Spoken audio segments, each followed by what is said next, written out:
غور فرمایا برادران عزیز آپ نے کہ یہ صف عابدین سے بالاتر بات. پھر اس کے بعد آئیے آپ چوتھے امام سے خود سے پوچھیے. جب کسی نے کہا کہ فرزند رسول آپ کتنی عبادت کریں گے، ایسا نہ ہو کہ اس عبادت ہی کی وجہ سے آپ کی جان چلی جائے، تو چوتھے امام نے کہا کہ ذرا وہ صحیفہ منگاؤ، وہ صحیفہ لے کر آؤ. ریفر کیا کہ ذرا وہ صحیفہ لے کر، صحیفہ یعنی ایک کتاب کہ جس کے اندر میرے جد کی عبادت کا تذکرہ ہے، یعنی مولا کائنات کی عبادت کا تذکرہ ہے، وہ لے کر آؤ.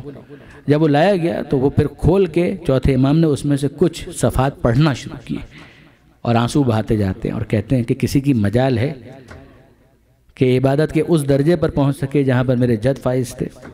مولا کائنات کا ذکر ہو رہا ہے. اور پھر ایک دفعہ علامہ جوادی کا جملہ ہے، وہ کہتے ہیں کہ واقعاً چوتھے امام کو حق ہے. اچھا، یہ لفظ چوتھے امام نے دربار یزید میں بھی استعمال کیا. وہ انشاءاللہ کل کی مجلس کے اندر وہ خطبہ آئے گا، تو چوتھے امام کا جو خطبہ ہے وہ میں انشاءاللہ ڈسکس کروں گا کل کی مجلس کے اندر. مگر آپ اس کے اندر دیکھیں گے کہ چوتھے امام نے یہ لفظ، یعنی وہ لفظ جو چوتھے امام کے لیے استعمال ہوا ہے فرشتے کے ذریعے سے کہ زین العابدین، عبادت گزاروں کی زینت، اور چوتھے امام نے بالکل یہی لفظ استعمال کیا ہے مولا کائنات کے لیے کہ فرشتہ جسے کہے زین العابدین وہ سید سجاد ہیں، سید سجاد جس کو کہیں زین العابدین وہ مولا کائنات ہیں.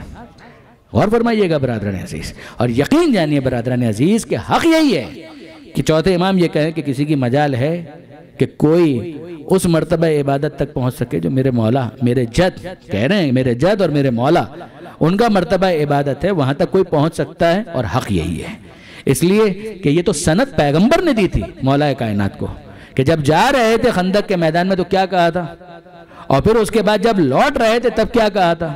جب ضربت لگی ہے، جب ضربت امیر المومنین نے لگائی ہے تو اس موقع پر کیا جملہ تھا کہ ضربت علی یوم الخندق افضل من عبادت الثقلین، کہ ایک ضربت جو علی نے آج لگائی ہے یہ خندق والے دن، ثقلین جنوں انس کی عبادتیں مل کر اس ایک ضربت کے برابر نہیں ہو سکتی، اس ایک عبادت کے برابر نہیں ہو سکتی. تو پوری زندگی میں جو علی نے عبادت کی ہے تو کون ہے کہ جو اس کے برابر آ سکے.